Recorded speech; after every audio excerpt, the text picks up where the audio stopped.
Hello there, Sir from 17 once again. This is my NieR very hard walkthrough for NieR Automata, and we're on Chapter 6, The King of the Forest. We're playing as 9S to get the second ending, and we're going to be going to the bunker, it seems, and doing some talking. If you're new to my walkthroughs, I trim out a lot of the dialogues, I trim out the cutscenes. All it is, guys, is pathfinding, gameplay, and combat. It's designed to help you get through the game, to get through difficult areas, and hopefully mitigate some of the issues that I came across when I was first playing, which definitely soured my taste to a lot of the game.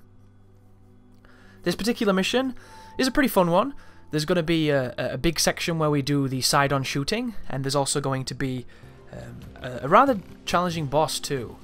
You don't have to kill her fully, but because it's the side-on kind of Street Fighter perspective, it makes it different. And if you've never played a game where you get used to one perspective and it swaps perspectives on you, it doesn't sound like the difference in the camera would be much of a difference, but it really is. It's hard to explain unless you've experienced it. You get so used to being at a certain advantage with the game and being able to see from a certain vantage point, and then when it gets flipped on you, everything feels different in the subtlest of ways, but it's enough subtlety so that it can have a profound impact.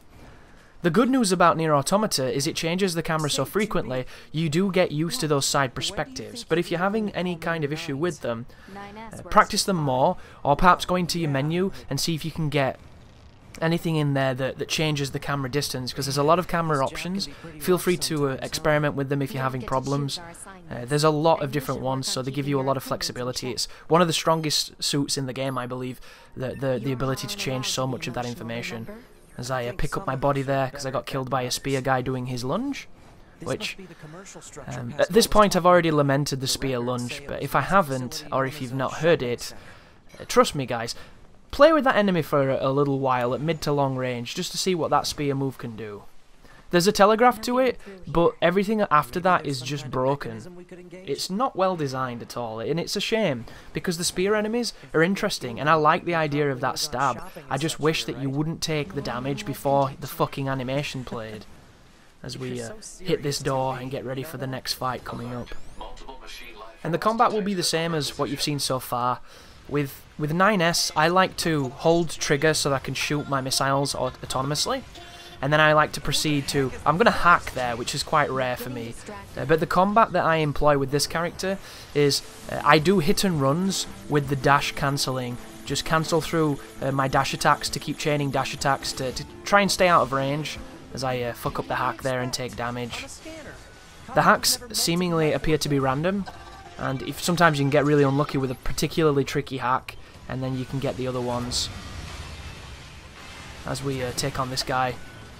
A couple of guys doing the spinning attack. So this is something that I find quite interesting too. This enemy here, I'm not entirely sure of the name of them, but it is the dagger variant of the larger robots. They do this spinning slash. It's like a spinning backhand with their knives. Seems to be the only thing they do. You notice that? Each of the enemy variants has one attack, and then they'll have some kind of maybe distance closer, but the knife guy never seems to do anything different. The dude with the fists, he can do the 1-2 punch, he can do the jump towards you, and I think he's got another move that he can do as well. The shield guys can do the slow hit, or they can do the fast hit.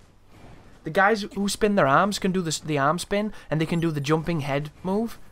But the guy with the knife, whenever I fight him, all he seems to do is run at me and do that backhand. So I wonder why he got one less move than everybody else, or perhaps I've just been unlucky and never seen it. But in the forest zone, there are those guys that will herd big armies, big cavalries of robots, and they'll start rushing you and charging you. The attack itself is kind of misleading, because the hitbox on it is way sooner than the animation of it. So if you dodge before it gets to you, you will oftentimes get the counter slow motion perfect dodge, which is something you need to know. There are a lot of attacks in this game, guys, that you can get that dodge off of when you are nowhere near them.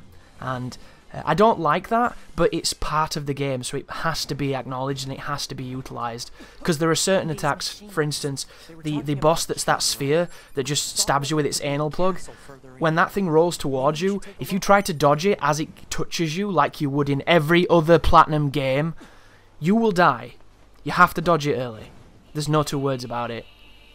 And normally, in an action game such as this, the only attacks that you have to dodge early are the attacks that are so fast you can't really react to them. For instance, if you played Bayonetta 2 on the hardest difficulty, on Bayonetta 2 there were certain enemies in that game that literally did moves that were borderline too fast. They were one of those things where there were only a few of them, but they really, really, really felt like reacting to them was for a club of people that I'm just not a part of, because I found it very difficult. But you learned to keep distance so that you couldn't get those situations happening, and it made it much more manageable. Or you just flicked the analog towards him repeatedly, and Moon of Malakala parried them, which is dirty, but it actually works really well. And it works really well in this game too, because it's one of those super exploitable techniques. But we're back on the bridge. It's going to be the exact same as before, folks. We're going to be taking on one of those larger enemies with the feet, and then we're going to be going and doing the 2D sections, picking up the items, listening to some more of the dialogue.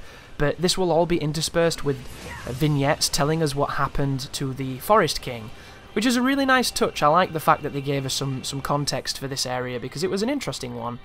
This is kind of the Team Ico inspired area, I think. It's got a lot of...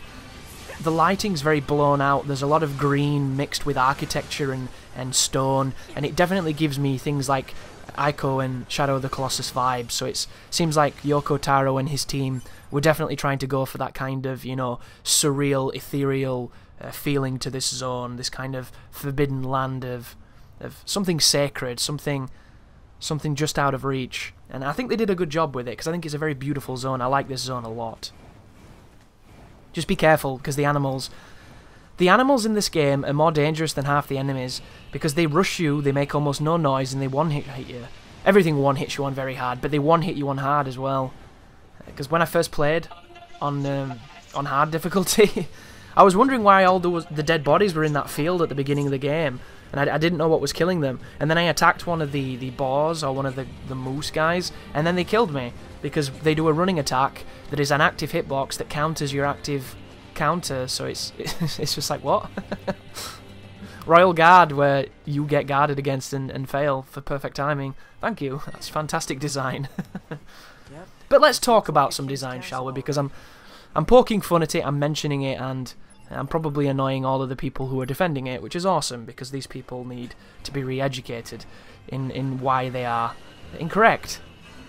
So, I got a fantastic comment from somebody saying, when I was talking about the checkpoints not being good, and I was lamenting the fact that they refused to checkpoint the game when they should, because that's what they should have done, and I still believe that, he was laughing at this idea that I thought this game would have checkpoints because it's a Japanese game, and Japanese games never have checkpoints.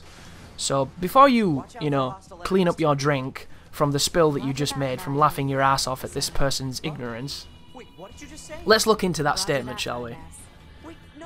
If you think Japanese games don't have checkpoints, you know nothing about video games. You also know nothing about the history of video games, because checkpoints were probably invented by a Japanese developer. Google it. Trust me, it goes way back.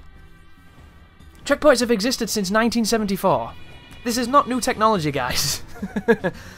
A variant and derivative version of checkpoints have existed since the mid-70s. It's something that we've iterated on and we've changed a lot increasingly. But let's condense it down, right, because this is a Platinum game. Doesn't feel like a Platinum game in a lot of ways, but it is. This is developed, of course, with the NieR team, the Yoko Taro guys, but it is also a Platinum game. So let's look at it from the context of Platinum games, shall we? I own every single Platinum game, except for the DS Endless Ocean, or Eternal Ocean or something. It's kind of like an RPG game. I don't have that. I have every other game they've made. I do not have those most recent phone games, because I don't have a phone good enough to use that kind of game, and I don't know if you can get Japanese phone games in my country. Everything else I own. I own various versions of them. They are my favourite developer. Clover were my favourite developer before them, and then it was probably Capcom before that, before I knew about Clover.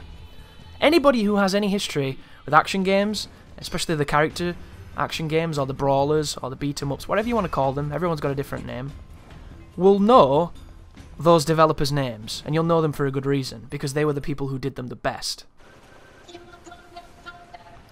Vanquish is a game that on very hard, or on God hard as it's called in that game, has one of the most punishing encounters in that generation of gaming.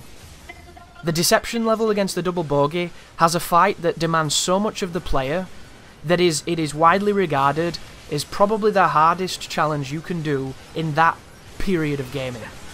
It's up there with things like Godhand's Kick Me sign level of difficulty, where the game is just mercilessly ruthless and kills you all the time.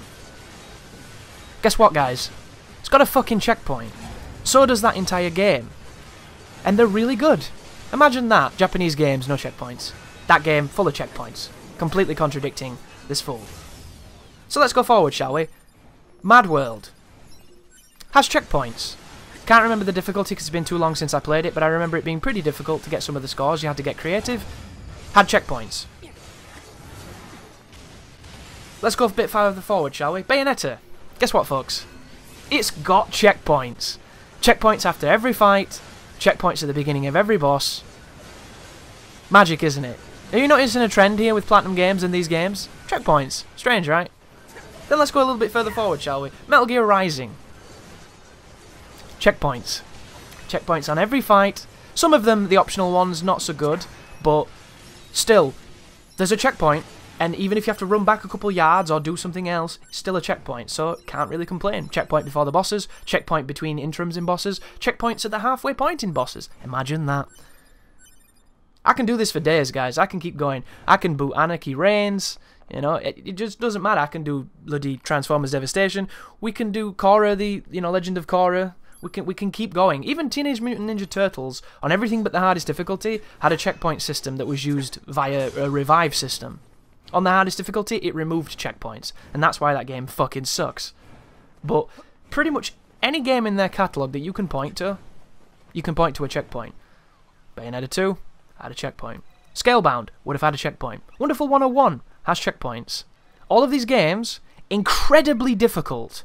Games that will make you squeal. Games that will punish you and expose you for the imposter that you are. Crushingly difficult experiences that make Dark Souls, you know, this incredibly difficult game that everybody mentions, look like a fucking joke. But still, they put checkpoints in them, they balanced them, and they made the mechanics work. And those games are all more difficult, more challenging, and tougher than this game. Go figure, right?